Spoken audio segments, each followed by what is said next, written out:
किताब 1984 सिख कतलेआम दा सच। लेखक जरनैल सिंह, पत्रकार, दिल्ली। भाग 9वां। कदों मिलेगी शांति ਅਤੇ गुरु ਦੀ ਗੋਲਕ ਵਿੱਚ ਖਿਆਨਤ। आवाज़ गुरजंट सिंह रूपोवाली। वाहिगुरू जी का खालसा, वाहिगुरू जी की फतेह। दुखों के पहाड़ चुके जीवन बतीत करती आ रही शांति कौर का मन अज फिर अशांत होने लगा सी। 22 सालों का पुत्र सोहन सिंह अजे तक घर वापस नहीं आया सी। इस 30 अप्रैल 2009 नूं उसका विआह होना तय सी। विआह नूं कुछ ही दिन बाकी रह गए सी कि पता नहीं सोहन सिंह कित्थे चला गया। किधरे राजस्थान विच जो कुड़ी वेख के आई हाँ उसनूं वो ना पसंद तां नहीं। फिर सोचदी कि नहीं, एवें किवें हो सकता है। रिश्ता होने के बाद सोहन किन्ना खुश नज़र आ रहा सी, पर फिर भी ना कोई फोन किया, ना ही दोस्तां नूं पता आखिर गया कित्थे। 2 दिन एवें ही बीत गए तां मन नूं संशय दे बदलां ने बुरी तरह घेरा पाउणा शुरू कर दिता। पुलिस के दरवाजे ते जाके मत्था रगड़िया तां उन्हां ने यह कह के पल्ला झाड़ लिया कि किधरे दोस्तां यारां नाल इधर उधर चला गया होवेगा। पर शांति कौर नूं नींद नहीं आ रही सी। आउंदी भी किवें। 1984 के कतलेआम विच पिता कृपाल सिंह ते भरा मोदू सिंह नूं दंगाइयां दे हत्थां विच जिउंदियां सड़दियां वेख चुकी सी। बाद विच विआह होया तां पति गले दे कैंसर करके दुनिया छड्ड गए। ना प्यो रहा, ना भरा, ना ही पति, हुण की पुत्र भी। ये सोचते ही शांति कौर कंब गई। हड़बड़ा के उठी ते बिस्तरे ते जाके वेख्या कि शायद चुपचाप आके सौ गया होवे, पर वो नहीं सी। फिर सोचदी कि की कुड़ी वालियां नूं दस देवां। नहीं, बहुत बेइज्जती होवेगी। शायद थोड़ा होर इंतजार कर लैंदी हाँ। विचारी शांति कौर नूं की पता सी कि जिस नशे की दलदल विचों सोहन सिंह नूं उसने बहुत मुश्किल नाल कढ़िया सी, उसे दलदल दे दलालां ने सोहन सिंह नूं फिर तो दलदल दे विच फसण तो इनकार करन ते कतल कर दिता सी। उस दी लाश नेड़े ही रहण वाले उसे बदमाश कमल दे घर विच बिस्तरियां विच लकोई गई सी, जिस उत्ते दोष सी कि उसने अपने भरा दा ही कतल कीता सी। लाश विचों बदबू आउण लगी तां घर विच काम करन वाली बाई ने देखिया। गल अग वांगू फैल गई, पर लाश पछाण विच नहीं आ रही सी। उसकी शक्ल विगाड़ दिती गई सी। दिल उत्ते हथ रखदियां शांति कौर भी उत्थे पहुंची। शक्ल वेखी तां पछाण नहीं सकी। नहीं नहीं, ये मेरा पुत्र नहीं लग रहा। पर हाय रब्बा, ये कपड़े तां उसे दे ने। एक चप्पल जो इत्थे पई है वो भी तां उसे दी है। हुण लाश दे वल ध्यान नाल वेख्या तां शांति कौर दे पैरां हेठों जमीन निकल चुकी सी। उसदा घर पूरी तरह बर्बाद हो चुका सी। ना पिता, ना भरा, ना पति ते ना ही हुण पुत्र। उसदी दुनिया फना हो गई। पुलिस कतल दा केस तक लिखण नूं राजी नहीं सी, पर जदों कलोनी वालियां ने थाणे दा घेरा पाया तां फिर कातलां नूं अंदर कीता गया। शांति कौर किन्नी देर तक उत्थे बेहोश पई रही। उसनूं कुछ याद ही नहीं है। पुत्र दी मौत तो बाद जदों अंतिम रस्मां निभाउण लई करजा लिया तां शायद तकदीर लिखण वाले नूं भी अपनी कलम ते शर्म आई होवेगी। अंतिम अरदास ते भोग तो बाद इकल्ली गुमसुम बैठी शांति कौर रब नूं गिला करन लगी। जीवन दा पूरा दुखांत एक फिल्म वांग उसदियां अखां दे सामने ਚੱਲਣ ਲੱਗ ਗਿਆ। ਉਹ ਤਰਲੋਕਪੁਰੀ ਦੇ ਉਸੇ ਮਨਹੂਸ 32 ਨੰਬਰ ਬਲਾਕ ਵਿੱਚ ਪਿਤਾ ਕਿਰਪਾਲ ਸਿੰਘ ਤੇ ਭਰਾ ਮੋਦੂ ਸਿੰਘ ਦੇ ਨਾਲ ਰਹਿ ਰਹੀ ਸੀ ਜਦੋਂ ਪੁਲਿਸ ਦੇ ਧੋਖੇ ਦੇ ਬਾਅਦ ਦੰਗਾਈਆਂ ਦੀ ਭੀੜ ਨੇ 500 ਬੰਦਿਆਂ ਨੂੰ ਜਿਉਂਦਿਆਂ ਸਾੜਿਆ ਸੀ। ਉਸ ਵਕਤ ਸ਼ਾਂਤੀ ਕੌਰ 17 ਸਾਲਾਂ ਦੀ ਸੀ, ਪਰ ਕੁਝ ਸਮਝ ਨਹੀਂ ਆ ਰਿਹਾ ਸੀ ਕਿ ਆਖਰ ਦੰਗਾਈ ਉਹਨਾਂ ਨੂੰ ਮਾਰਨ ਲਈ ਕਿਉਂ ਤੁਲੇ ਹੋਏ ਨੇ। पर वैशी भीड़ के सिर ते तां खून सवार सी। अखां दे सामने पिता किरपाल सिंह ते भरा मोदू सिंह नूं मंजियां नाल बन दिता गया। पहले उन्हां दे केस कतल कीते, फिर उन्हां नूं इस तरह अग विच साड़ दिता जिवें हर साल दुशहरे विच रावण नूं साड़दे ने। हुण शांति कौर कहिंदी है कि ये आप तां सीता दा हरण करन वाले ਰਾਵਣ ਦਾ ਹਰ ਸਾਲ ਪੁਤਲਾ ਜਲਾਉਂਦੇ ਹਨ, ਪਰ ਸਾਨੂੰ ਕਹਿੰਦੇ ਨੇ ਕਿ 1984 ਨੂੰ ਭੁੱਲ ਜਾਓ। ਕਿ ਇਹਨਾਂ ਨੂੰ ਸ਼ਰਮ ਨਹੀਂ ਆਉਂਦੀ? ਅੱਗ ਵਿੱਚ ਸੜਦੇ ਪਿਓ ਤੇ ਭਰਾ ਦੀਆਂ ਚੀਖਾਂ ਅੱਜ ਵੀ ਸ਼ਾਂਤੀ ਕੌਰ ਨੂੰ ਆਪਣੇ ਕੰਨਾਂ ਵਿੱਚ ਸੁਣਾਈ ਦਿੰਦੀਆਂ ਨੇ। ਉਹ ਅਜੇ 18 ਵਰ੍ਹਿਆਂ ਦੀ ਹੀ ਹੋਈ ਸੀ ਕਿ ਰਿਸ਼ਤੇਦਾਰਾਂ ਨੇ ਪੂਰਨ ਸਿੰਘ ਨਾਲ ਉਸ ਦੀ ਸ਼ਾਦੀ ਕਰ ਦਿੱਤੀ। ਪੂਰਨ ਸਿੰਘ ਦੇ ਪਿਤਾ ਨੂੰ ਵੀ ਦੰਗਾਈਆਂ ਨੇ ਸੁਲਤਾਨਪੁਰੀ ਵਿੱਚ ਮੌਤ ਦੇ ਘਾਟ ਉਤਾਰ ਦਿੱਤਾ ਸੀ। ਪੂਰਨ ਸਿੰਘ ਨੂੰ ਵੀ ਦੰਗਾਈਆਂ ਨੇ ਚਾਕੂ ਤਲਵਾਰਾਂ ਨਾਲ ਮਾਰਿਆ ਸੀ ਤੇ ਉਸ ਨੂੰ ਮੋਇਆ ਸਮਝ ਕੇ ਹੀ ਛੱਡ ਗਏ ਸੀ। ਬਾਅਦ ਵਿੱਚ ਕੁਝ ਹੋਸ਼ ਆਇਆ ਤਾਂ ਬਹੁਤ ਮੁਸ਼ਕਲ ਨਾਲ ਜਾਨ ਬਚ ਸਕੀ। ਉਹ ਸਬਜ਼ੀ ਵੇਚ ਕੇ ਗੁਜ਼ਾਰਾ ਕਰਦੇ ਸੀ, ਪਰ ਫਿਰ ਵੀ ਲੱਗ ਰਿਹਾ ਸੀ ਕਿ ਜ਼ਿੰਦਗੀ ਪਟੜੀ ਤੇ ਵਾਪਸ ਪਰਤ ਰਹੀ ਹੈ। ਇਸ ਦੌਰਾਨ 3 ਬੱਚੇ ਹੋਏ, ਸੋਹਣ ਸਿੰਘ, ਰਜਨੀ ਕੌਰ ਤੇ ਗੁਰਬਚਨ ਸਿੰਘ। ਪਰ ਪੂਰਨ ਸਿੰਘ ਦੀ ਤਬੀਅਤ ਦਿਨ ਬ ਦਿਨ ਵਿਗੜਦੀ ਹੀ ਜਾ ਰਹੀ ਸੀ। ਉਹ ਲਗਾਤਾਰ ਕਮਜ਼ੋਰ ਹੁੰਦਾ ਜਾ ਰਿਹਾ ਸੀ ਤੇ ਗਲੇ ਵਿੱਚ ਜਿੱਥੇ ਚਾਕੂ ਵੱਜਾ ਸੀ ਉੱਥੇ ਦਰਦ ਦੱਸਦਾ ਰਹਿੰਦਾ। ਪੈਸਾ ਇੰਨਾ ਨਹੀਂ ਸੀ ਕਿ ਕਿਧਰੇ ਚੰਗੀ ਥਾਂ ਇਲਾਜ ਕਰਵਾਉਂਦੇ। ਸ਼ਾਂਤੀ ਕੌਰ ਨੇ ਕਈ ਵਾਰ ਕਿਹਾ ਵੀ ਕਿ ਕਿਧਰੇ ਚੰਗੀ ਥਾਂ ਤੇ ਵਿਖਾ ਲਓ, ਤਾਂ ਇਸ ਉੱਤੇ ਉਹ ਕਹਿੰਦੇ ਜਦੋਂ ਪੈਸੇ ਹੋਣਗੇ ਤਾਂ ਵੇਖ ਲਵਾਂਗੇ। ਪਰ ਉਹ ਦਿਨ ਨਹੀਂ ਆਇਆ। ਜਦੋਂ ਪਤਾ ਲੱਗਾ ਕਿ ਅੰਦਰ ਕੈਂਸਰ ਹੋ ਚੁੱਕਾ ਹੈ ਤਾਂ ਦੌੜ ਭੱਜ ਕਰਨ ਦੀ ਕੋਸ਼ਿਸ਼ ਕੀਤੀ। ਫਿਰ ਇਸ ਉੱਤੇ ਲੱਖਾਂ ਰੁਪਏ ਖਰਚ ਹੋਣੇ ਸੀ, ਉਹ ਕਿੱਥੋਂ ਆਉਂਦੇ? ਸ਼ਾਂਤੀ ਕੌਰ ਆਪਣੀ ਦਰਦਨਾਕ ਸਥਿਤੀ ਨੂੰ ਵੇਖ ਕੇ ਬਹੁਤ ਰੋਈ। ਵੇਖਦਿਆਂ ਹੀ ਵੇਖਦਿਆਂ 1 ਮਹੀਨੇ ਵਿੱਚ ਹੀ ਉਹਨਾਂ ਨੇ ਦਮ ਤੋੜ ਦਿੱਤਾ। ਸ਼ਾਂਤੀ ਕੌਰ ਨੇ ਫਿਰ ਵੀ ਹਾਰ ਨਹੀਂ ਮੰਨੀ ਤੇ ਬੱਚਿਆਂ ਨੂੰ ਪਾਲਣ ਲਈ ਘਰ ਘਰ ਜਾ ਕੇ ਕੰਮ ਕਰਨਾ ਸ਼ੁਰੂ ਕਰ ਦਿੱਤਾ। ਹੋਰ ਕਰਦੀ ਵੀ ਕੀ, ਪੜ੍ਹੀ ਲਿਖੀ ਤਾਂ ਉਹ ਹੈ ਨਹੀਂ ਸੀ ਕਿ ਕਿਧਰੇ ਨੌਕਰੀ ਮਿਲ ਜਾਂਦੀ। ਸ਼ਾਂਤੀ ਕੌਰ ਨੇ ਕੰਮ ਉੱਤੇ ਜਾਣਾ ਸ਼ੁਰੂ ਕਰ ਦਿੱਤਾ ਤਾਂ 15 ਸਾਲ ਦੇ ਸੋਹਣ ਸਿੰਘ ਨੂੰ ਨਸ਼ਿਆਂ ਦਾ ਕਾਰੋਬਾਰ ਕਰਨ ਵਾਲਿਆਂ ਨੇ ਸਮੈਕ ਦੀ ਲੱਤ ਲਗਾ ਦਿੱਤੀ। ਹੁਣ ਉਹ ਹਰ ਵਕਤ ਉਦਾਸ ਤੇ ਥੱਕਿਆ ਹਾਰਿਆ ਰਹਿੰਦਾ। ਸ਼ਾਂਤੀ ਕੌਰ ਪੁੱਛਦੀ, ਪੁੱਤਰ ਕੀ ਹੋਇਆ ਹੈ? ਤਾਂ ਕੋਈ ਜਵਾਬ ਨਾ ਦਿੰਦਾ। ਉਸਦੇ ਦੋਸਤਾਂ ਨੂੰ ਕਰੇਦ ਕੇ ਪੁੱਛਿਆ ਤਾਂ ਜਵਾਬ ਸੁਣ ਕੇ ਉਸਦੇ ਪੈਰਾਂ ਹੇਠਾਂ ਤੋਂ ਜ਼ਮੀਨ ਖਿਸਕ ਗਈ। ਸੋਹਣ ਨੂੰ ਸਮੈਕ ਦੀ ਲੱਤ ਲੱਗ ਚੁੱਕੀ ਸੀ। ਨਾ ਮਿਲਣ ਉੱਤੇ ਮੱਛੀ ਵਾਂਗ ਤੜਫਣ ਲੱਗਦਾ। ਇਸ ਤਰ੍ਹਾਂ ਹੱਥ ਪੈਰ ਮਾਰਦਾ ਜਿਵੇਂ ਜਾਨ ਹੀ ਨਿਕਲ ਜਾਵੇਗੀ। ਸਾਹ ਰੁਕਣ ਲੱਗਦੀ, ਗਲਾ ਸੁੱਕ ਜਾਂਦਾ ਤੇ ਪੈਰ ਇੰਨੇ ਦਰਦ ਕਰਦੇ ਕਿ ਖੜਾ ਵੀ ਨਹੀਂ ਹੋ ਸਕਦਾ ਸੀ। ਹੁਣ ਕੀ ਕਰੇ? ਸ਼ਾਂਤੀ ਕੌਰ ਨੂੰ ਸਮਝ ਨਹੀਂ ਆ ਰਿਹਾ ਸੀ। 15 ਸਾਲ ਦੀ ਉਮਰ ਵਿੱਚ ਸਮੈਕ ਦੀ ਲੱਤ ਵਿੱਚ ਫਸ ਗਿਆ ਪੁੱਤਰ ਮਾਂ ਦੇ ਦਰਦ ਨੂੰ ਸਮਝਦਾ ਤੇ ਕਹਿੰਦਾ, ਮਾਂ ਮੈਨੂੰ ਜ਼ਹਿਰ ਦੇ ਕੇ ਮਾਰ ਦੇ। ਪਰ ਉਹ ਅਜਿਹਾ ਨਹੀਂ ਕਰ ਸਕਦੀ ਸੀ ਤਾਂ ਰੋਂਦਾ ਕਿ ਮਾਂ ਮੈਨੂੰ ਬਚਾ ਲੈ। ਮਾਂ ਦੇ ਦਿਮਾਗ ਨੇ ਤਾਂ ਕੰਮ ਕਰਨਾ ਹੀ ਬੰਦ ਕਰ ਦਿੱਤਾ ਸੀ। ਕਈ ਵਾਰ ਗੁਰਦੁਆਰੇ ਜਾ ਕੇ ਕਸਮਾਂ ਖਵਾਈਆਂ ਕਿ ਪੁੱਤਰ ਹੁਣ ਨਸ਼ਾ ਨਹੀਂ ਕਰਨਾ, ਪਰ ਜਦੋਂ ਤਲਬ ਲੱਗਦੀ ਤਾਂ ਸਭ ਕੁਝ ਭੁੱਲ ਜਾਂਦਾ। ਗੁਆਂਢੀਆਂ ਨੇ ਸਮਝਾਇਆ ਕਿ ਇਸ ਨੂੰ ਨਸ਼ਾ ਛਡਾਉਣ ਵਾਲੇ ਸੈਂਟਰ ਵਿੱਚ ਭੇਜ ਦੇਵੋ, ਉੱਥੇ ਇਲਾਜ ਹੋਣ ਨਾਲ ਠੀਕ ਹੋ ਜਾਵੇਗਾ।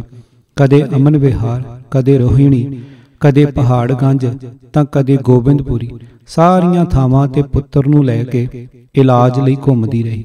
ਕੁਝ ਫਾਇਦਾ ਹੁੰਦਾ ਵੀ ਸੀ, ਕੁਝ ਵਕਤ ਲਈ ਆਦਤ ਛੁੱਟ ਵੀ ਜਾਂਦੀ, ਪਰ ਫਿਰ ਤੋਂ ਉਹੀ ਸੰਗੀ ਘੇਰ ਲੈਂਦੇ ਤੇ ਨਸ਼ਾ ਸ਼ੁਰੂ ਹੋ ਜਾਂਦਾ। ਆਖਰ ਉਸ ਨੂੰ ਨਿਹਾਲ ਵਿਹਾਰ ਸੈਂਟਰ ਵਿੱਚ ਭੇਜ ਦਿੱਤਾ। ਇੱਥੇ ਉਸ ਨੂੰ ਤਕਰੀਬਨ 1.5 ਸਾਲ ਤੱਕ ਰੱਖਿਆ ਗਿਆ ਅਤੇ ਉਸ ਨੇ ਘਰਾਂ ਵਿੱਚ ਕੰਮ ਕਰਕੇ ਇਲਾਜ ਦਾ ਖਰਚਾ ਚੁੱਕਿਆ। ਸ਼ਾਂਤੀ ਕੌਰ ਦੇ ਚਿਹਰੇ ਤੇ ਹੁਣ ਮੁਸਕਾਨ ਪਰਤਣ ਲੱਗੀ ਸੀ। ਪੁੱਤਰ ਨਸ਼ੇ ਦੀ ਲੱਤ ਤੋਂ ਪੂਰੀ ਤਰ੍ਹਾਂ ਨਿਕਲ ਚੁੱਕਾ ਸੀ। ਘਰ ਵਾਪਸ ਆ ਕੇ ਵੀ ਨਸ਼ਿਆਂ ਤੋਂ ਦੂਰ ਰਿਹਾ ਤੇ ਨਸ਼ੇ ਵਾਲਿਆਂ ਦੀ ਸੰਗਤ ਛੱਡ ਦਿੱਤੀ। ਹੁਣ ਉਹ ਕੁਝ ਕੰਮਕਾਜ ਕਰਨ ਲੱਗ ਪਿਆ ਸੀ। ਸ਼ਾਂਤੀ ਕੌਰ ਨੇ ਕੁਝ ਰਾਹਤ ਦੀ ਸਾਹ ਲਈ। ਲੱਗਾ ਕਿ ਤਪ ਸਫਲ ਹੋਣ ਲੱਗਾ ਹੈ, ਪਰ ਪਤਾ ਨਹੀਂ ਸੀ ਕਿ ਕਿਸਮਤ ਨੂੰ ਕੁਝ ਹੋਰ ਹੀ ਮਨਜ਼ੂਰ ਹੈ। ਸ਼ਾਂਤੀ ਕੌਰ ਦੀ ਧੀ ਰਜਨੀ ਕੌਰ 16 ਸਾਲ ਦੀ ਹੋ ਗਈ ਤਾਂ ਉਸ ਨੂੰ ਵੀ ਘਰਾਂ ਵਿੱਚ ਕੰਮ ਕਰਨ ਲਈ ਨਾਲ ਲਿਜਾਉਣਾ ਸ਼ੁਰੂ ਕੀਤਾ। ਜ਼ਮਾਨੇ ਨੇ ਕਈ ਉਲਟੀਆਂ ਸਿੱਧੀਆਂ ਗੱਲਾਂ ਕਹਿਣੀਆਂ ਸ਼ੁਰੂ ਕਰ ਦਿੱਤੀਆਂ। ਹੁਣ ਉਸ ਨੂੰ ਕੰਮ ਉੱਤੇ ਨਹੀਂ ਭੇਜਦੀ। ਛੋਟੇ ਪੁੱਤਰ ਨੇ ਪੜ੍ਹਾਈ ਛੱਡ ਕੇ ਕੱਪੜਿਆਂ ਦੀ ਇੱਕ ਦੁਕਾਨ ਤੇ ਕੰਮ ਕਰਨਾ ਸ਼ੁਰੂ ਕੀਤਾ ਹੈ, ਪਰ ਧੀ ਦੇ ਵਿਆਹ ਦੀ ਚਿੰਤਾ ਹੋਣ ਲੱਗ ਪਈ ਹੈ। ਸ਼ਾਂਤੀ ਕੌਰ ਦੇ ਜੀਵਨ ਵਿੱਚ ਸ਼ਾਂਤੀ ਕਦੋਂ ਆਵੇਗੀ, ਇਹ ਸ਼ਾਇਦ ਰੱਬ ਹੀ ਜਾਣਦਾ ਹੈ। ਗੋਪੀ ਕੌਰ ਕਹਿੰਦੀ ਹੈ ਕਿ ਸਿੱਖ ਕਤਲੇਆਮ ਦੇ ਦੋਖੀਆਂ ਨੇ ਜਾਣ ਬੁੱਝ ਕੇ ਵਿਧਵਾ ਕਲੋਨੀ ਦੇ ਬੱਚਿਆਂ ਨੂੰ ਨਸ਼ਿਆਂ ਵੱਲ ਲਾਇਆ ਹੈ ਤਾਂ ਕਿ ਸਾਡੀ ਅਗਲੀ ਪੀੜ੍ਹੀ ਵੀ ਬਰਬਾਦ ਹੋ ਜਾਏ ਤੇ 84 ਦਾ ਨਾਂ ਲੈਣ ਵਾਲਾ ਕੋਈ ਨਾ ਬਚੇ, ਜਾਂ ਫਿਰ ਇਹ ਇੰਨੇ ਕਮਜ਼ੋਰ ਹੋ ਜਾਣ ਕਿ 1984 ਦੀ ਗੱਲ ਚੁੱਕਣ ਦੀ ਹਿੰਮਤ ਹੀ ਨਾ ਕਰ ਸਕਣ। ਪਤੀ ਸਮੇਤ ਘਰ ਦੇ 7 ਬੰਦਿਆਂ ਨੂੰ ਕਤਲੇਆਮ ਵਿੱਚ ਗਵਾਉਣ ਦੇ ਬਾਅਦ ਹੁਣ ਗੋਪੀ ਕੌਰ ਨੂੰ ਆਪਣੇ ਪੁੱਤਰ ਗੁਰਮੀਤ ਸਿੰਘ ਤੋਂ ਆਸ ਸੀ, ਪਰ 22 ਵਰ੍ਹਿਆਂ ਦਾ ਹੁੰਦੇ ਹੁੰਦੇ ਗੁਰਮੀਤ ਨਸ਼ੇ ਤੇ ਸਮੈਕ ਦੇ ਫੇਰ ਵਿੱਚ ਪੈ ਕੇ ਇਸ ਦੁਨੀਆ ਤੋਂ ਜਾ ਚੁੱਕਾ ਹੈ। ਉਸ ਦੇ ਦਿਓਰ ਚੰਦੂ ਸਿੰਘ ਦੀ ਕਤਲੇਆਮ ਤੋਂ ਬਾਅਦ ਹੀ ਮਾਨਸਿਕ ਹਾਲਤ ਖਰਾਬ ਹੋ ਗਈ ਸੀ ਤੇ ਉਹ ਘਰ ਤੋਂ ਬਾਹਰ ਹੀ ਨਹੀਂ ਜਾਂਦਾ। ਖਾਕੀ ਦਾ ਡਰ ਉਸ ਦੇ ਦਿਲ ਵਿੱਚ ਇੰਨਾ ਸਮਾ ਚੁੱਕਾ ਹੈ ਕਿ ਕੋਈ ਪੁਲਿਸ ਵਾਲਾ ਨਜ਼ਰ ਆਉਣ ਤੇ ਭੱਜਣ ਲੱਗਦਾ ਹੈ ਤੇ ਉਸ ਦੀ ਪੈਂਟ ਗਿੱਲੀ ਹੋ ਜਾਂਦੀ ਹੈ। ਸਾਰਾ ਦਿਨ ਸੁੰਨ ਹੋ ਕੇ ਤੱਕਦਾ ਰਹਿੰਦਾ ਹੈ। ਗੋਪੀ ਕੌਰ ਉਹਨਾਂ 70 ਅਭਾਗਣਾਂ ਵਿੱਚ ਸ਼ਾਮਲ ਹੈ ਜਿਨ੍ਹਾਂ ਨੂੰ ਦੰਗਾ ਪੀੜਤਾਂ ਦੇ ਤੌਰ ਤੇ ਮੁਆਵਜ਼ਾ ਤਾਂ ਮਿਲਿਆ, ਪਰ ਲੋਭੀ ਲੋਕਾਂ ਦੀਆਂ ਨਜ਼ਰਾਂ ਉਸ ਤੇ ਲੱਗ ਗਈਆਂ। ਜਦੋਂ ਇਹਨਾਂ ਨੂੰ ਮੁਆਵਜ਼ੇ ਦਾ ਚੈੱਕ ਮਿਲਿਆ ਤਾਂ ਉੱਥੇ ਓਰੀਐਂਟਲ ਹਾਊਸਿੰਗ ਸੁਸਾਇਟੀ ਨਾਂ ਦੀ ਇੱਕ ਫਰਜ਼ੀ ਸੰਸਥਾ ਖੜੀ ਹੋ ਗਈ। ਇਹਨਾਂ ਅਨਪੜ੍ਹ ਵਿਧਵਾਵਾਂ ਨੂੰ ਸਬਜ਼ ਬਾਗ ਵਿਖਾਉਂਦਿਆਂ ਕਿਹਾ ਗਿਆ ਕਿ ਬੈਂਕ ਦੀ ਬਜਾਏ ਇਹਨਾਂ ਕੋਲ ਪੈਸਾ ਜਮ੍ਹਾਂ ਕਰਾਉਣਗੀਆਂ ਤਾਂ ਜ਼ਿਆਦਾ ਫਾਇਦਾ ਹੋਵੇਗਾ। ਇਤਬਾਰ ਕਰ ਲਿਆ, ਚੈੱਕ ਦੇ ਦਿੱਤੇ, ਪਰ 6 ਮਹੀਨਿਆਂ ਵਿੱਚ ਹੀ ਉਹ ਸੰਸਥਾ ਗਾਇਬ ਹੋ ਗਈ। ਵਿਧਵਾਵਾਂ ਅੱਜ ਵੀ ਉਹਨਾਂ ਨੂੰ ਕੋਸਦੀਆਂ ਨੇ ਅਤੇ ਜਾਲਸਾਜ਼ੀ ਦਾ ਮੁਕੱਦਮਾ ਚੱਲ ਰਿਹਾ ਹੈ, ਹਾਲਾਂਕਿ ਪੈਸਾ ਵਾਪਸ ਮਿਲਣ ਦੀ ਉਮੀਦ ਨਹੀਂ ਹੈ। ਬਰਫੀ ਕੌਰ ਦੇ 2 ਭਤੀਜੇ ਨਸ਼ੇ ਦੀਆਂ ਗੋਲੀਆਂ ਖਾਂਦੇ ਖਾਂਦੇ ਭਰੀ ਜਵਾਨੀ ਵਿੱਚ ਹੀ ਚਲੇ ਗਏ ਹਨ। ਵੇਖਣ ਵਿੱਚ ਇਹ ਦੰਗਿਆਂ ਦਾ ਭੈੜਾ ਅਸਰ ਲੱਗਦਾ ਹੈ, ਪਰ ਵਿਧਵਾਵਾਂ ਨੂੰ ਇਹ ਉਸੇ ਹਕੂਮਤ ਦੀ ਸਾਜ਼ਿਸ਼ ਲੱਗਦੀ ਹੈ ਜਿਸ ਨੇ ਉਹਨਾਂ ਦੇ ਆਦਮੀਆਂ ਨੂੰ ਬੇਰਹਿਮੀ ਨਾਲ ਕਤਲ ਕੀਤਾ ਤੇ ਫਿਰ ਕਾਤਲਾਂ ਨੂੰ ਬਚਾ ਕੇ ਉਹਨਾਂ ਨੂੰ ਵੱਡੇ ਅਹੁਦੇ ਦਿੱਤੇ। ਇਹ ਕਹਿੰਦੀਆਂ ਹਨ ਕਿ ਜਦੋਂ ਵਿਧਵਾਵਾਂ ਦੀ ਇਸ ਕਲੋਨੀ ਵਿੱਚ ਪਿਛਲੇ ਕੁਝ ਸਾਲਾਂ ਵਿੱਚ 200 ਤੋਂ ਵੱਧ ਜਵਾਨ ਮੁੰਡੇ ਦੁਨੀਆ ਛੱਡ ਜਾਣ ਤਾਂ ਇਹ ਕੋਈ ਸੁਭਾਵਿਕ ਗੱਲ ਨਹੀਂ ਜਾਪਦੀ।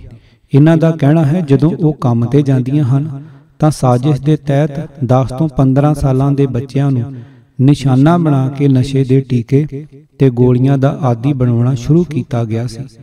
ਹੁਣ ਕੁਝ ਹੀ ਘਰ ਬਚੇ ਹਨ ਜਿੱਥੇ ਨਸ਼ਿਆਂ ਦਾ ਕਹਿਰ ਨਾ ਡਿੱਗਿਆ ਹੋਵੇ। ਆਲਮ ਇਹ ਹੈ ਕਿ ਨਸ਼ੇ ਦੇ ਆਦੀ ਹੋ ਚੁੱਕੇ ਮੁੰਡੇ ਜਾਨਵਰਾਂ ਨੂੰ ਦਿੱਤੀਆਂ ਜਾਣ ਵਾਲੀਆਂ ਦਵਾਈਆਂ ਖਾ ਕੇ ਵੀ ਨਸ਼ਾ ਪੂਰਾ ਕਰਦੇ ਨੇ ਤੇ ਛੋਟੇ-ਛੋਟੇ ਬੱਚੇ ਵਾਈਟਨਰ ਨੂੰ ਹੀ ਰੁਮਾਲ ਵਿੱਚ ਬੰਨ੍ਹ ਕੇ ਸੁੰਘਦੇ ਨਜ਼ਰ ਆ ਜਾਣਗੇ। ਪੈਟਰੋਲ ਤੇ ਹੋਰ ਦਵਾਈਆਂ ਨੂੰ ਸੁੰਘਣਾ ਤਾਂ ਆਮ ਗੱਲ ਹੈ। ਪ੍ਰੋਕਸੀਵਨ ਦੀਆਂ ਗੋਲੀਆਂ ਦਾ ਪੂਰਾ ਪੱਤਾ ਇੱਕ ਦਿਨ ਵਿੱਚ ਚੱਟ ਜਾਂਦੇ ਨੇ ਤੇ ਨਸ਼ੇ ਦਾ ਟੀਕਾ ਖੁਦ ਆਪਣੀਆਂ ਨਸਾਂ ਵਿੱਚ ਲਗਾ ਕੇ 2-4 ਘੰਟੇ ਸ਼ਾਂਤ ਹੁੰਦੇ ਹਨ। ਨਸ਼ੇ ਦੀ ਲੱਤ ਲੱਗ ਜਾਏ ਤਾਂ ਪੈਸਾ ਕਿੱਥੋਂ ਆਵੇ? ਇਸ ਲਈ ਚੋਰੀਆਂ ਸ਼ੁਰੂ ਹੋ ਗਈਆਂ। ਗੁਆਂਢੀਆਂ ਦੇ ਮੀਟਰ ਖੋਲ੍ਹ ਕੇ ਵੇਚਣ ਤੋਂ ਲੈ ਕੇ ਘਰ ਦੇ ਕੱਪੜੇ ਤੇ ਭਾਂਡੇ ਤੱਕ ਵੇਚ ਦਿੱਤੇ ਹਨ। ਜੇਕਰ ਰੋਕੋ ਤਾਂ ਘਰ ਵਿੱਚ ਕਲੇਸ਼ ਤੇ ਲੜਾਈ ਝਗੜੇ ਨੇ ਜ਼ਿੰਦਗੀ ਨਰਕ ਬਣਾ ਦਿੱਤੀ ਹੈ। ਵਿਧਵਾ ਹੋ ਚੁੱਕੀਆਂ ਇਹਨਾਂ ਔਰਤਾਂ ਨੂੰ ਪੁੱਤਰਾਂ ਤੋਂ ਆਸ ਸੀ, ਪਰ ਹੁਣ ਉਹ ਵੀ ਆਸ ਦਮ ਤੋੜ ਚੁੱਕੀ ਹੈ। ਗੋਪੀ ਕੌਰ ਰੋਂਦਿਆਂ ਹੋਏ ਕਹਿੰਦੀ ਹੈ, ਮੈਂ ਦੰਗਿਆਂ ਵਿੱਚ ਆਪਣੇ ਘਰ ਦੇ 7 ਜੀ ਗਵਾਏ ਸਨ, ਪਰ ਹੁਣ ਜਵਾਨ ਪੁੱਤਰ ਨੂੰ ਗਵਾਉਣ ਦਾ ਦੁੱਖ ਸਹਿਣ ਨਹੀਂ ਹੁੰਦਾ। ਆਲ ਇੰਡੀਆ ਸਿੱਖ ਦੰਗਾ ਪੀੜਤ ਐਕਸ਼ਨ ਕਮੇਟੀ ਦੇ ਪ੍ਰਧਾਨ ਜਗਦੀਸ਼ ਸਿੰਘ ਦਾ ਇਲਜ਼ਾਮ ਹੈ ਕਿ ਵਿਧਵਾ ਕਲੋਨੀ ਵਿੱਚ ਨਸ਼ਾ ਫੈਲਾਉਣ ਦੇ ਪਿੱਛੇ ਦੰਗਾ ਪੀੜਤ ਵਿਰੋਧੀ ਸ਼ਕਤੀਆਂ ਦੀ ਹੀ ਸੋਚੀ ਸਮਝੀ ਚਾਲ ਹੈ। ਉਹ ਕਹਿੰਦੇ ਹਨ, ਜੇਕਰ ਐਸਾ ਨਾ ਹੁੰਦਾ ਤਾਂ ਘੱਟ ਤੋਂ ਘੱਟ ਪੁਲਿਸ ਤੇ ਸਾਡਾ ਸਾਥ ਦਿੰਦੀ। SHO, SP, DSP ਸਾਰਿਆਂ ਕੋਲ ਬੇਨਤੀ ਕਰ ਚੁੱਕੇ ਹਾਂ, ਪਰ ਕੋਈ ਸੁਣਨ ਨੂੰ ਹੀ ਤਿਆਰ ਨਹੀਂ ਹੈ। ਸ਼ਰੇਆਮ ਨਸ਼ਿਆਂ ਦੇ ਟੀਕੇ ਤੇ ਗੋਲੀਆਂ ਵੇਚੀਆਂ ਜਾ ਰਹੀਆਂ ਨੇ, ਪਰ ਕੋਈ ਉਹਨਾਂ ਨੂੰ ਨਹੀਂ ਰੋਕਦਾ। ਸ਼ਿਕਾਇਤਾਂ ਕਰ ਕਰਕੇ ਥੱਕ ਗਏ, ਪਰ ਪੁਲਿਸ ਕੋਈ ਕਾਰਵਾਈ ਨਹੀਂ ਕਰਦੀ। ਕੈਮਿਸਟਾਂ ਦੀਆਂ ਦੁਕਾਨਾਂ ਤੋਂ ਪ੍ਰੋਕਸੀਵਨ ਤੇ ਹੋਰ ਨਸ਼ੀਲੀਆਂ ਦਵਾਈਆਂ ਸ਼ਰੇਆਮ ਵਿਕ ਰਹੀਆਂ ਨੇ, ਪਰ ਕੋਈ ਰੋਕ ਨਹੀਂ। ਆਖਰ ਕਿਉਂ? ਹਾਲਤ ਇਹ ਹੈ ਕਿ ਜਿਸ ਦਿਨ ਨਸ਼ੇ ਦੇ ਇਸ ਕਾਰੋਬਾਰ ਦੇ ਵਿਰੁੱਧ ਪੁਲਿਸ ਵਿੱਚ ਸ਼ਿਕਾਇਤ ਕੀਤੀ, ਉਸੇ ਰਾਤ ਜਗਦੀਸ਼ ਸਿੰਘ ਦੇ ਘਰ ਚੋਰੀ ਹੋ ਗਈ। ਸ਼ਾਇਦ ਇਹ ਇੱਕ ਧਮਕੀ ਸੀ। ਇਹਨਾਂ ਦਾ ਕਹਿਣਾ ਹੈ ਕਿ ਜਦੋਂ ਦੰਗਾ ਪੀੜਤ ਪਰਿਵਾਰਾਂ ਨੇ ਕੁਝ ਸੰਭਲਣ ਦੇ ਬਾਅਦ ਨਿਆਂ ਦੇ ਲਈ ਆਵਾਜ਼ ਬੁਲੰਦ ਕਰਨੀ ਸ਼ੁਰੂ ਕੀਤੀ, ਤਦੇ ਤੋਂ ਇੱਕਦਮ ਨਸ਼ੇ ਦੇ ਦਲਾਲਾਂ ਨੇ ਇੱਥੇ ਮੁਫਤ ਨਸ਼ੇ ਵੰਡਣੇ ਸ਼ੁਰੂ ਕਰ ਦਿੱਤੇ। ਇਹ ਸਾਜ਼ਿਸ਼ ਹੈ ਕਿ ਨਹੀਂ, ਇਹ ਤਾਂ ਕਹਿਣਾ ਮੁਸ਼ਕਲ ਹੈ, ਪਰ ਪੁਲਿਸ ਕਿਉਂ ਨਹੀਂ ਕੋਈ ਕਾਰਵਾਈ ਕਰ ਰਹੀ ਹੈ, ਇਹ ਸਵਾਲ ਬਹੁਤ ਜਾਇਜ਼ ਹੈ। ਸਿਰਫ 35 ਸਾਲ ਦੀ ਉਮਰ ਵਿੱਚ 4 ਧੀਆਂ ਤੇ 1 ਪੁੱਤਰ ਨੂੰ ਪਾਲ ਰਹੀ ਬਲਜੀਤ ਕੌਰ ਨਸ਼ਿਆਂ ਕਰਕੇ ਦਮ ਤੋੜਨ ਵਾਲੇ ਪਤੀ ਰਾਜੂ ਸਿੰਘ ਦੇ ਬਾਰੇ ਵਿੱਚ ਅਜੇ ਵੀ ਕੁਝ ਗਲਤ ਨਹੀਂ ਬੋਲਣਾ ਚਾਹੁੰਦੀ। ਉਸ ਨੂੰ ਲੱਗਦਾ ਹੈ ਕਿ ਜਦੋਂ ਉਹ ਦੁਨੀਆ ਤੋਂ ਹੀ ਚਲਾ ਗਿਆ ਹੈ ਤਾਂ ਉਹ ਇਹ ਕਿਉਂ ਦੱਸੇ ਕਿ ਉਹ ਨਸ਼ੇ ਦੇ ਲਈ ਉਸ ਨਾਲ ਮਾਰ-ਕੁੱਟ ਕਰਦਾ ਸੀ। ਉਹ ਆਟੋ ਚਲਾਉਂਦਾ ਸੀ ਪਰ ਸਾਰੀ ਕਮਾਈ ਨਸ਼ੇ ਵਿੱਚ ਉਡਾ ਦਿੰਦਾ। ਵਿਰੋਧ ਕਰਨ ਤੇ ਬੱਚਿਆਂ ਤੇ ਵਹੁਟੀ ਨੂੰ ਘਰੋਂ ਬਾਹਰ ਕੱਢ ਦਿੰਦਾ। ਥਾਣੇ ਵਿੱਚ ਉਸ ਦੀ ਸ਼ਿਕਾਇਤ ਵੀ ਕਰਾਈ। 1.5 ਸਾਲ ਤੱਕ ਨਸ਼ਾ ਛਡਾਊ ਸੈਂਟਰ ਵਿੱਚ ਦਾਖਲ ਵੀ ਕਰਵਾਇਆ ਪਰ ਕੁਝ ਨਹੀਂ ਹੋਇਆ। ਹੁਣ 17 ਸਾਲ ਦੀ ਪਰਮਜੀਤ, 16 ਦੀ ਗੁਰਪ੍ਰੀਤ, 12 ਦੀ ਜੱਸੀ, 10 ਦੀ ਪਿੰਕੀ ਤੇ 9 ਸਾਲ ਦਾ ਫਤਿਹ ਸਿੰਘ ਦਾ ਭਵਿੱਖ ਕੀ ਹੋਵੇਗਾ, ਇਸ ਚਿੰਤਾ ਨੇ ਬਲਜੀਤ ਕੌਰ ਦੀ ਸਿਹਤ ਤੇ ਅਸਰ ਕਰਨਾ ਸ਼ੁਰੂ ਕਰ ਦਿੱਤਾ ਹੈ। ਰਾਜੂ ਸਿੰਘ ਦੇ ਪਿਤਾ ਸਾਵਨ ਸਿੰਘ ਤਰਲੋਕਪੁਰੀ ਵਿੱਚ ਦੰਗਾਈਆਂ ਦੇ ਹੱਥੋਂ ਮਾਰੇ ਗਏ ਸੀ। ਇਹ ਪੁੱਛਣ ਉੱਤੇ ਕਿ ਘਰ ਵਿੱਚ ਕਿਵੇਂ ਚੱਲਦਾ ਹੈ, ਬਲਜੀਤ ਕੌਰ ਦਾ ਗਲਾ ਭਰ ਆਉਂਦਾ ਹੈ। ਕਹਿੰਦੀ ਹੈ, ਕਦੇ ਫਤਿਹ ਨਗਰ ਗੁਰਦੁਆਰੇ ਤੇ ਕਦੇ ਰਕਾਬਗੰਜ ਗੁਰਦੁਆਰੇ ਤੋਂ ਆਟਾ ਲਿਆ ਕੇ ਬੱਚਿਆਂ ਨੂੰ ਰੋਟੀ ਖਵਾਉਂਦੀ ਹਾਂ। ਲੋਕਾਂ ਦੇ ਘਰਾਂ ਵਿੱਚ ਭਾਂਡੇ ਮਾਂਜਣ ਆਦਿ ਦਾ ਕੰਮ ਕਰਕੇ ਬਸਰ ਹੋ ਰਹੀ ਹੈ। ਆਸ਼ਾ ਕੌਰ ਦਾ ਪਤੀ ਅਰਜੁਨ ਸਿੰਘ ਸਾਰਾ ਦਿਨ ਇੱਥੇ ਬੀ ਬਲਾਕ ਦੇ ਕਬਰਸਤਾਨ ਦੇ ਕੋਲ ਨਛੇੜੀਆਂ ਦੇ ਅੱਡੇ ਤੇ ਨਸ਼ਾ ਕਰਦਾ ਹੈ। ਮਾਇਆ ਕੌਰ ਨੂੰ ਵੀ ਉਸ ਉੱਪਰ ਵਾਲੇ ਦੀ ਮਾਇਆ ਸਮਝ ਨਹੀਂ ਆ ਰਹੀ ਹੈ। 1984 ਵਿੱਚ ਪਿਤਾ ਭੋਜਾ ਸਿੰਘ ਨੂੰ ਦੰਗਾਈਆਂ ਨੇ ਕਤਲ ਕਰ ਦਿੱਤਾ ਸੀ। ਬਾਅਦ ਵਿੱਚ ਦਲੀਪ ਸਿੰਘ ਨਾਲ ਉਸ ਦੀ ਸ਼ਾਦੀ ਹੋ ਗਈ ਤਾਂ ਪਤੀ ਦੇ ਨਾਲ ਮਾਂ ਹਿੰਮਤ ਕੌਰ ਕੋਲ ਤਿਲਕ ਵਿਹਾਰ ਵਿੱਚ ਹੀ ਰਹਿਣ ਆ ਗਈ। ਇੱਥੇ 5 ਬੱਚਿਆਂ ਦੀ ਮਾਂ ਤਾਂ ਬਣ ਗਈ ਪਰ ਪਤੀ ਨਸ਼ੇ ਦੀ ਆਦਤ ਵਿੱਚ ਡੁੱਬ ਗਿਆ। ਇੱਥੇ ਆਉਣ ਤੋਂ ਪਹਿਲਾਂ ਉਹ ਨਸ਼ਾ ਨਹੀਂ ਕਰਦਾ ਸੀ। 5 ਬੱਚਿਆਂ ਦਾ ਪਾਲਣ ਪੋਸ਼ਣ ਕਿਵੇਂ ਹੋਵੇ, ਇਹ ਆਪੋ ਆਪਣੇ ਪਤੀ ਗਵਾ ਚੁੱਕੇ ਮਾਂ ਧੀ ਦੇ ਲਈ ਇੱਕ ਵੱਡਾ ਸਵਾਲ ਬਣ ਚੁੱਕਾ ਸੀ। ਦੇਵੀ ਕੌਰ ਦੇ ਪਤੀ ਸਾਹਿਬ ਸਿੰਘ ਦੀ ਨਸ਼ਿਆਂ ਵਿੱਚ ਹੋਈ ਮੌਤ ਤੋਂ ਬਾਅਦ ਜੇਠ ਨੇ ਘਰੋਂ ਹੀ ਕੱਢ ਦਿੱਤਾ ਸੀ। ਬਹੁਤ ਮੁਸ਼ਕਲ ਨਾਲ ਬੱਚਿਆਂ ਦੇ ਨਾਲ ਘਰ ਵਾਪਸੀ ਹੋਈ ਹੈ। ਲਖਮੀ ਕੌਰ ਦੀ ਕਿਸਮਤ ਤਾਂ ਇਸ ਤੋਂ ਵੀ ਵੱਧ ਖਰਾਬ ਹੈ। 4 ਧੀਆਂ ਤੇ 1 ਪੁੱਤਰ ਦੀ ਮਾਂ ਲਖਮੀ ਕੌਰ ਦੇ ਪਤੀ ਜੋਗਿੰਦਰ ਸਿੰਘ ਜਦੋਂ ਨਸ਼ਿਆਂ ਵਿੱਚ ਫਸ ਕੇ ਮਰੇ ਤਾਂ ਉਹਨਾਂ ਦੀ ਮੌਤ ਦੇ 23 ਦਿਨਾਂ ਬਾਅਦ ਹੀ ਬਾਕੀ ਘਰ ਵਾਲਿਆਂ ਨੇ ਉਸ ਨੂੰ ਘਰੋਂ ਕੱਢ ਦਿੱਤਾ। ਹੁਣ ਉਹ ਕਿਰਾਏ ਦੇ ਮਕਾਨ ਵਿੱਚ ਜਿਵੇਂ ਤਿਵੇਂ ਜੀਵਨ ਬਤੀਤ ਕਰਨ ਨੂੰ ਮਜਬੂਰ ਹੋ ਗਈ ਹੈ। 21 ਸਾਲ ਦੀ ਰਣਜੀਤ ਕੌਰ ਦੀ 3 ਸਾਲਾਂ ਦੀ ਕੁੜੀ ਹੈ ਪਰ ਪਤੀ ਸਤਨਾਮ ਸਿੰਘ ਦੇ ਨਸ਼ਾ ਨਾ ਛੱਡਣ ਉੱਤੇ ਝਗੜਾ ਹੋਣ ਲੱਗਾ ਤੇ ਹੁਣ ਤਲਾਕ ਹੋ ਗਿਆ। ਇਸ ਬੱਚੀ ਦੇ ਸਾਹਮਣੇ ਪਹਾੜ ਵਾਂਗੂ ਜ਼ਿੰਦਗੀ ਖੜੀ ਹੈ ਪਰ ਉਸ ਨੂੰ ਪਤਾ ਨਹੀਂ ਕਿ ਉਹ ਕੀ ਕਰੇ। ਜਿਵੇਂ ਤਿਵੇਂ ਘਰਾਂ ਵਿੱਚ ਕੰਮ ਕਰਕੇ ਗੁਜ਼ਾਰਾ ਕਰਨ ਦੀ ਕੋਸ਼ਿਸ਼ ਕਰ ਰਹੀ ਹੈ। ਉਹ ਰੋਂਦੇ ਹੋਏ ਕਹਿੰਦੀ ਹੈ, ਅਸੀਂ ਸਿੱਖ ਘਰਾਂ ਦੀਆਂ ਬੱਚੀਆਂ ਹਾਂ ਪਰ ਬਾਹਰ ਸਿਗਰਟ ਬੀੜੀ ਵੀ ਚੁੱਕ ਕੇ ਕੂੜੇ ਵਿੱਚ ਸੁੱਟਣੀ ਪੈਂਦੀ ਹੈ। ਆਖਰ ਸਾਡੇ ਕੌਮ ਵਾਲੇ ਸਾਡੀ ਕਦੋਂ ਸਾਰ ਲੈਣਗੇ। ਜੇਕਰ ਕੋਈ ਪੁਲਿਸ ਵਿੱਚ ਸ਼ਿਕਾਇਤ ਕਰਦਾ ਵੀ ਹੈ ਤਾਂ ਉਹ ਨਸ਼ੇ ਦਾ ਕਾਰੋਬਾਰ ਬੰਦ ਕਰਨ ਦੀ ਬਜਾਏ ਨਸ਼ੇੜੀ ਹੋ ਚੁੱਕੇ ਮੁੰਡਿਆਂ ਦੀ ਮਾਰ-ਕੁੱਟ ਕਰਕੇ ਉਹਨਾਂ ਨੂੰ ਵਾਪਸ ਘਰ ਭੇਜ ਦਿੰਦੀ ਹੈ। ਇਸ ਤੋਂ ਸਾਫ਼ ਜ਼ਾਹਰ ਹੈ ਕਿ ਪੁਲਿਸ ਅਤੇ ਸਰਕਾਰ ਦੋਵੇਂ ਹੀ ਨਸ਼ੇ ਫੈਲਾਉਣ ਦੀ ਸਾਜ਼ਿਸ਼ ਵਿੱਚ ਸ਼ਾਮਲ ਹਨ। ਗੁਰੂ ਦੀ ਗੋਲਕ ਵਿੱਚ ਖਿਆਨਤ। ਗੁਰਦੁਆਰੇ ਵਿੱਚੋਂ ਅੱਗ ਦੀਆਂ ਲਪਟਾਂ ਅਜੇ ਵੀ ਨਿਕਲ ਰਹੀਆਂ ਸੀ। ਸਿੱਖਾਂ ਦੇ ਇਸ਼ਟ ਸ੍ਰੀ ਗੁਰੂ ਗ੍ਰੰਥ ਸਾਹਿਬ ਜੀ ਨਾਲ ਬੇਅਦਬੀ ਕੀਤੀ ਗਈ ਸੀ। ਜਿਸ ਗੁਰਦੁਆਰੇ ਤੋਂ ਰੋਜ਼ਾਨਾ ਕਥਾ ਕੀਰਤਨ ਰਾਹੀਂ ਗੁਰੂ ਸਾਹਿਬਾਨ ਦਾ ਮਨੁੱਖਤਾ ਦਾ ਉਪਦੇਸ਼ ਸੁਣਾਇਆ ਜਾਂਦਾ ਸੀ, ਉਹ ਇਨਸਾਨੀਅਤ ਨੂੰ ਸ਼ਰਮਿੰਦਾ ਕਰਨ ਵਾਲੇ ਦਰਿੰਦਿਆਂ ਦੀ ਦਰਿੰਦਗੀ ਦਾ ਗਵਾਹ ਬਣਿਆ ਹੋਇਆ ਸੀ। ਗੁਰਦੁਆਰੇ ਦੀ ਗੋਲਕ ਵੀ ਸਾੜੀ ਜਾ ਚੁੱਕੀ ਸੀ। ਰੁਪਇਆ ਤਾਂ ਸੜ ਕੇ ਸਵਾਹ ਹੋ ਗਿਆ ਤੇ ਸਿੱਕੇ ਵੀ ਅੱਗ ਦੀ ਤਪਸ਼ ਨਾਲ ਗਲ ਗਏ ਸੀ। ਤਦੇ ਚਰਨਜੀਤ ਕੌਰ ਦੀ ਨਜ਼ਰ ਕੁਝ ਐਸੇ ਸਿੱਕਿਆਂ ਤੇ ਪਈ ਜੋ ਇਸ ਅੱਗ ਦੇ ਬਾਵਜੂਦ ਪੂਰੀ ਤਰ੍ਹਾਂ ਗਲੇ ਨਹੀਂ ਸੀ ਤੇ ਬਾਜ਼ਾਰ ਵਿੱਚ ਚੱਲ ਸਕਦੇ ਸੀ।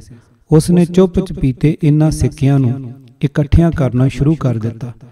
ਅੰਤਰ ਆਤਮਾ ਦੁਤਕਾਰ ਰਹੀ ਸੀ ਪਰ ਸ਼ਰਧਾ ਉੱਤੇ ਮਮਤਾ ਭਾਰੀ ਪੈ ਰਹੀ ਸੀ। ਗੁਰੂ ਦੀ ਅਮਾਨਤ ਵਿੱਚ ਖਿਆਨਤ ਤੋਂ ਵੱਧ ਉਹਨਾਂ ਅਬੋਧ ਬੱਚਿਆਂ ਨੂੰ ਬਚਾਉਣ ਦੀ ਮਜਬੂਰੀ ਸੀ ਜਿਨ੍ਹਾਂ ਦੇ ਪਿਓ ਨੂੰ ਦੰਗਾਈਆਂ ਨੇ ਜਿਉਂਦਿਆਂ ਸਾੜ ਦਿੱਤਾ ਸੀ। ਮੈਂ ਸੱਚ ਕਹਿੰਦੀ ਹਾਂ, ਮੈਂ ਗੁਰੂ ਦੀ ਗੋਲਕ ਵਿੱਚੋਂ ਪੈਸੇ ਕੱਢੇ ਪਰ ਕੀ ਕਰਦੀ ਮਜਬੂਰੀ ਸੀ। 1 ਸਾਲ ਦੇ ਪੁੱਤਰ ਅਤੇ 2 ਤੋਂ 3.5 ਸਾਲ ਦੀਆਂ ਧੀਆਂ ਲਈ ਦੁੱਧ ਖਰੀਦਣਾ ਸੀ। ਜੇਕਰ ਨਾ ਚੁੱਕਦੀ ਤਾਂ ਰੋ ਰੋ ਕੇ ਬੇਹਾਲ ਹੋਏ ਬੱਚਿਆਂ ਲਈ ਦੁੱਧ ਕਿੱਥੋਂ ਲਿਆਉਂਦੀ। ਇਹ ਕਹਿੰਦਿਆਂ ਹੀ ਚਰਨਜੀਤ ਕੌਰ ਦੇ ਹੰਝੂ ਵਹਿਣ ਲੱਗ ਪੈਂਦੇ ਹਨ। ਉਸ ਮਜਬੂਰ ਹਾਲਤ ਵਿੱਚ ਵੀ ਗੁਰੂ ਦੀ ਗੋਲਕ ਨੂੰ ਹੱਥ ਪਾਉਣਾ ਉਸ ਨੂੰ ਅੱਜ ਵੀ ਖਟਕਦਾ ਹੈ। ਜਮਨਾ ਪਾਰ ਦੇ ਪੂਰਬੀ ਵਿਨੋਦ ਨਗਰ ਵਿੱਚ ਰਹਿ ਰਹੀ ਚਰਨਜੀਤ ਕੌਰ ਦੇ ਪਤੀ ਚਰਨਜੀਤ ਸਿੰਘ ਅਖੰਡ ਪਾਠ ਦੀਆਂ ਡਿਊਟੀਆਂ ਕਰਦੇ ਤੇ ਕਿਧਰੇ ਹੋਰ ਕੰਮ ਕਰਕੇ ਪਰਿਵਾਰ ਦਾ ਪੇਟ ਪਾਲ ਰਹੇ ਸੀ। ਤਦੇ ਉਹ ਮਨਹੂਸ ਘੜੀ ਆਈ ਜਦੋਂ ਇਹ ਸ਼ੋਰ ਪੈਣ ਲੱਗਾ ਕਿ ਇੰਦਰਾ ਮਾਰੀ ਗਈ ਹੈ। ਪਿੰਡ ਤੋਂ ਵਿਆਹ ਕੇ ਦਿੱਲੀ ਆਈ ਚਰਨਜੀਤ ਕੌਰ ਨੂੰ ਆਪਣੇ ਪਰਿਵਾਰ ਤੋਂ ਇਲਾਵਾ ਦੀਨ ਦੁਨੀਆ ਦੀ ਕੋਈ ਖਬਰ ਨਹੀਂ ਸੀ। ਕਹਿੰਦੀ ਹੈ, ਸਾਨੂੰ ਤਾਂ ਪਤਾ ਹੀ ਨਹੀਂ ਸੀ ਕਿ ਇੰਦਰਾ ਕੌਣ ਹੈ। ਨਾ ਕਦੇ ਅਖਬਾਰ ਪੜ੍ਹੀ ਸੀ, ਨਾ ਟੀਵੀ ਵੇਖਿਆ ਸੀ, ਨਾ ਹੀ ਘਰ ਦੇ ਬਾਹਰ ਪੈਰ ਰੱਖਿਆ ਸੀ। ਸਰਦਾਰ ਜੀ ਤੋਂ ਪੁੱਛਿਆ ਤਾਂ ਉਹਨਾਂ ਦੱਸਿਆ ਕਿ ਇੰਦਰਾ ਗਾਂਧੀ ਦੇਸ਼ ਦੀ ਪ੍ਰਧਾਨ ਮੰਤਰੀ ਸੀ। ਸ਼ਾਮ ਹੁੰਦੇ ਹੁੰਦੇ ਬਾਹਰ ਅਵਾਰਾ ਕਿਸਮ ਦੇ ਲੋਕ ਇਸ ਤਰ੍ਹਾਂ ਉਤਪਾਤ ਮਚਾਉਣ ਲੱਗੇ ਜਿਵੇਂ ਉਹਨਾਂ ਦਾ ਹੀ ਰਾਜ ਹੋ ਗਿਆ ਹੋਵੇ। ਇਹਨਾਂ ਵਿੱਚੋਂ ਜ਼ਿਆਦਾਤਰ ਨੇੜੇ ਦੀ ਬਸਤੀ ਦੇ ਸੀ। ਇਹਨਾਂ ਨੇ ਹੁਣ ਸਿੱਖਾਂ ਦੇ ਘਰਾਂ ਤੋਂ ਟੀਵੀ, ਫਰਿੱਜ ਤੇ ਹੋਰ ਕੀਮਤੀ ਸਮਾਨ ਲੁੱਟਣਾ ਸ਼ੁਰੂ ਕਰ ਦਿੱਤਾ। 3-4 ਸਾਡੇ ਵੱਲ ਵੀ ਆਏ ਤਾਂ ਸਰਦਾਰ ਜੀ ਨੇ ਕਿਰਪਾਨ ਲੈ ਕੇ ਉਹਨਾਂ ਨੂੰ ਭਜਾ ਦਿੱਤਾ। ਚਰਨਜੀਤ ਨੂੰ ਹੁਣ ਘਬਰਾਹਟ ਹੋਣ ਲੱਗ ਪਈ ਸੀ। ਇਸੇ ਘਬਰਾਹਟ ਵਿੱਚ ਪੇਟ ਵਿੱਚ ਮਰੋੜ ਪੈਣ ਲੱਗੇ। ਹਲਕੀ ਹਲਕੀ ਆਵਾਜ਼ ਆ ਰਹੀ ਸੀ, ਇਹਨਾਂ ਨੂੰ ਜਿੰਦਾ ਸਾੜ ਦਿਓ, ਸਰਦਾਰਾਂ ਨੂੰ ਜਿੰਦਾ ਨਾ ਛੱਡੋ। ਉਸ ਨੇ ਘਬਰਾ ਕੇ ਸਰਦਾਰ ਜੀ ਨੂੰ ਕਿਹਾ, ਚਲੋ ਜੀ, ਇੱਥੋਂ ਕਿਧਰੇ ਹੋਰ ਚੱਲਦੇ ਹਾਂ। ਪਰ ਉਹਨਾਂ ਨੇ ਜ਼ੋਰ ਦੀ ਝਿੜਕ ਮਾਰੀ, ਬਲਕਿ ਕੁਝ ਕੌੜੇ ਸ਼ਬਦ ਵੀ ਕਹੇ। ਕਹਿਣ ਲੱਗੇ, ਕਿਵੇਂ ਕਿਸੇ ਨੂੰ ਮਾਰ ਦੇਣਗੇ? ਕੋਈ ਪੁਲਿਸ ਕਾਨੂੰਨ ਨਾਂ ਦੀ ਚੀਜ਼ ਹੈ ਜਾਂ ਨਹੀਂ? ਇੱਕ ਮਾਮਲੇ ਦੀ ਮਿਸਾਲ ਦਿੰਦਿਆਂ ਉਹਨਾਂ ਨੇ ਦੱਸਿਆ ਕਿ ਫਲਾਣੇ ਆਦਮੀ ਦੀ ਬਾਂਹ ਟੁੱਟ ਗਈ ਸੀ ਤੇ ਜਿਸ ਦੇ ਕਰਕੇ ਟੁੱਟੀ ਉਹ ਅੱਜ ਤੱਕ ਅਦਾਲਤ ਦੇ ਚੱਕਰ ਕੱਟ ਰਿਹਾ ਹੈ। ਐਵੇਂ ਹੀ ਕਿਸੇ ਨੂੰ ਕੀ ਮਾਰ ਦੇਣਗੇ? ਚਰਨਜੀਤ ਕੌਰ ਦੱਸਦੀ ਹੈ, ਅਸੀਂ ਵਾਹਿਗੁਰੂ ਵਾਹਿਗੁਰੂ ਕਰਦਿਆਂ ਸੌਂ ਗਏ, ਪਰ ਨੀਂਦ ਨਹੀਂ ਆ ਰਹੀ ਸੀ। ਸਵੇਰੇ ਛੇਤੀ ਹੀ ਉੱਠ ਗਏ, ਵੇਖਿਆ ਤਾਂ ਚਾਰੇ ਪਾਸੇ ਸ਼ਾਂਤੀ ਹੈ। 1 ਸਾਲ ਦੇ ਪੁੱਤਰ ਲਾਡੀ ਨੂੰ ਨਵਾ ਹੀ ਰਹੀ ਸੀ ਕਿ ਪਤਾ ਨਹੀਂ ਕਿੱਧਰੋਂ ਭੀੜ ਦੀ ਭੀੜ ਹੀ ਉਮੜ ਕੇ ਆ ਗਈ। ਹੁਣ ਬਾਹਰ ਸਿਰ ਹੀ ਸਿਰ ਨਜ਼ਰ ਆ ਰਹੇ ਸੀ। ਭੀੜ ਨੇ ਨਾਲ ਦੀ ਮਿੱਟੀ ਦੇ ਤੇਲ ਦੀ ਦੁਕਾਨ ਤੋਂ ਤੇਲ ਲਿਆ ਤੇ ਬੋਰੀਆਂ ਗਿੱਲੀਆਂ ਕਰਕੇ ਅੱਗ ਲਾ ਕੇ ਘਰ ਵਿੱਚ ਸੁੱਟਣੀਆਂ ਸ਼ੁਰੂ ਕਰ ਦਿੱਤੀਆਂ। ਘਰ ਵਿੱਚ ਅੱਗ ਲੱਗੇਗੀ ਤਾਂ ਕਿੱਥੇ ਜਾਵਾਂਗੇ? ਬਾਹਰ ਹੀ ਆਵਾਂਗੇ। ਇੱਕ ਨੌਜਵਾਨ ਸਿੱਖ ਮੁੰਡਾ ਜੋ ਕਾਨਪੁਰ ਤੋਂ ਆਇਆ ਹੋਇਆ ਸੀ, ਉਹ ਦੀਵਾਰ ਟੱਪ ਕੇ ਨਾਲ ਦੇ ਬਿਹਾਰੀਆਂ ਦੇ ਘਰ ਚਲਾ ਗਿਆ। ਸਰਦਾਰ ਜੀ ਨੇ ਵੀ ਉਸ ਵਾਂਗ ਦੀਵਾਰ ਟੱਪਣ ਦੀ ਕੋਸ਼ਿਸ਼ ਕੀਤੀ, ਪਰ ਭੀੜ ਵੱਲੋਂ ਸੁੱਟੀ ਇੱਕ ਇੱਟ ਸਿੱਧਾ ਇਹਨਾਂ ਦੇ ਸਿਰ ਤੇ ਆ ਵੱਜੀ ਤੇ ਇਹ ਡਿੱਗ ਗਏ। ਸਿਰ ਤੋਂ ਖੂਨ ਵਗਣਾ ਸ਼ੁਰੂ ਹੋ ਗਿਆ। ਮੈਂ ਆਪਣੀ ਚੁੰਨੀ ਇਹਨਾਂ ਦੇ ਸਿਰ ਤੇ ਬੱਧੀ ਤੇ ਅੰਦਰ ਲੈ ਗਈ। 1 ਸਾਲ ਦਾ ਪੁੱਤਰ ਲਾਡੀ ਇੰਨਾ ਸਹਿਮ ਗਿਆ ਕਿ ਵਿਚਾਰੇ ਦੇ ਮੂੰਹ ਤੋਂ ਆਵਾਜ਼ ਨਿਕਲਣੀ ਹੀ ਬੰਦ ਹੋ ਗਈ ਸੀ। ਭੀੜ ਸਰਦਾਰ ਜੀ ਨੂੰ ਬਾਹਰ ਕੱਢਣ ਲਈ ਦਰਵਾਜ਼ਾ ਖੜਕਾਈ ਜਾ ਰਹੀ ਸੀ। ਹੁਣ ਚਰਨਜੀਤ ਨੇ ਬੱਚਿਆਂ ਨੂੰ ਅੱਗੇ ਕਰ ਦਿੱਤਾ ਤੇ ਖਿੜਕੀ ਤੇ ਖਲੋ ਕੇ ਦਇਆ ਦੀ ਭੀਖ ਮੰਗੀ, ਪਰ ਕੋਈ ਅਸਰ ਨਹੀਂ ਹੋਇਆ। ਉਹਨਾਂ ਨੂੰ 3 ਛੋਟੇ-ਛੋਟੇ ਬੱਚਿਆਂ ਉੱਤੇ ਕੋਈ ਤਰਸ ਨਹੀਂ ਆ ਰਿਹਾ ਸੀ। ਉਸ ਨੇ ਦਰਵਾਜ਼ਾ ਨਹੀਂ ਖੋਲ੍ਹਿਆ। ਹੁਣ ਉਹਨਾਂ ਨੇ ਦੂਜਾ ਤਰੀਕਾ ਅਪਣਾਇਆ ਅਤੇ ਪਿਆਰ ਨਾਲ ਕਹਿਣ ਲੱਗੇ, ਤੁਸੀਂ ਲੋਕ ਇੱਥੋਂ ਪੰਜਾਬ ਚਲੇ ਜਾਓ, ਅਸੀਂ ਕੁਝ ਨਹੀਂ ਕਹਾਂਗੇ। ਚਰਨਜੀਤ ਕੌਰ ਦੱਸਦੀ ਹੈ, ਮੈਂ ਉਹਨਾਂ ਨੂੰ ਰੱਬ ਦਾ ਵਾਸਤਾ ਪਾ ਕੇ ਪੁੱਛਿਆ, ਬਾਹਰ ਆਵਾਂਗੇ ਤਾਂ ਕੁਝ ਕਹੋਗੇ ਤਾਂ ਨਹੀਂ?